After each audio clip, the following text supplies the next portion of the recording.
Bonjour à tous. Peut-être vous avez observé qu'on publie beaucoup de contenu sur différents thèmes et vous ne comprenez peut-être, vous ne percevez pas en tout cas où on veut aller et on vous semble un peu éparpillé. Par moment, on publie du contenu sur différents thèmes liés à la confiance en soi, développement personnel. Par moment, on est avec des partenaires. Par moment, on publie des vidéos sur le couple, tout ça, tout ça.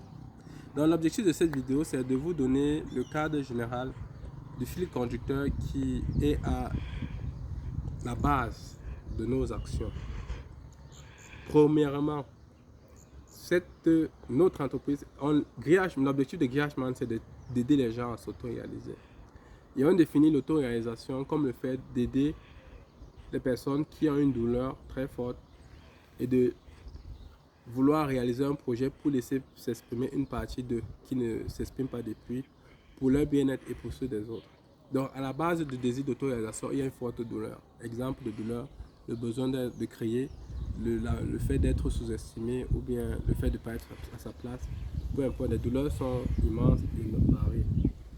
Maintenant, le deuxième volet, c'est procrastination. Qu'est-ce que la procrastination? La procrastination, pour faire simple, c'est le fait de remettre à plus tard une action qu'on veut faire maintenant, ou qu'on pourrait faire maintenant. C'est une forme de tendance. Tout le monde procrastine, mais tout le monde n'est pas un procrastinateur. À la base de la procrastination, contrairement à ce qu'on croit, ce n'est pas juste un problème de temps, c'est aussi un problème de douleur. Quand vous hésitez à faire quelque chose, c'est peut-être parce que vous avez peur du regard des autres, parce que vous avez peur de l'échec, peut-être parce que vous êtes dépendant affectif, vous avez peur de perdre l'attention, ou bien, peu importe le cas, à la base de la procrastination, il y a toujours une douleur d'ordre psychologique qui fait que vous décidez finalement de reporter cette action à plus tard. Ou bien c'est même la peur de souffrir, tout simplement. Donc, on voit que ce soit l'auto-réalisation, que ce soit la procrastination, comme point commun, il y a la douleur. Donc, si on arrive à trouver comment soulager la douleur, plus particulièrement la douleur psychologique, ben on arrive à résoudre ces deux problèmes en même temps. Ce qui nous amène au troisième volet. Quand vous voulez réaliser un projet, quel que soit ce projet, vous allez le réaliser dans un cadre de vie.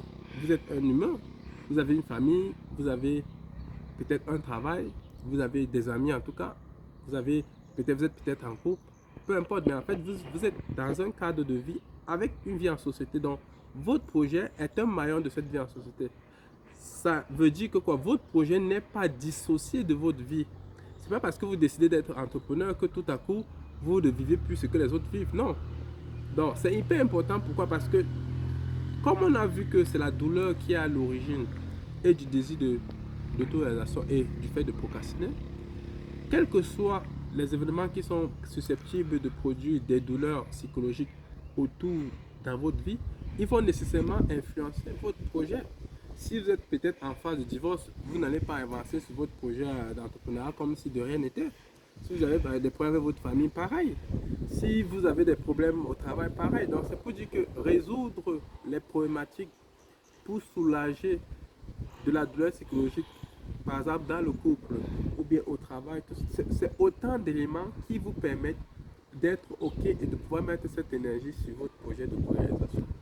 C'est ce qui va expliquer le fait que vous allez voir qu'en ce moment, par exemple, on traite de toutes les problématiques sociétales parce que l'idée, c'est de créer une base où vous êtes à mesure de pouvoir mais de pouvoir résoudre les problèmes de société pour pouvoir canaliser finalement le plus important, votre parcours d'auto-réalisation.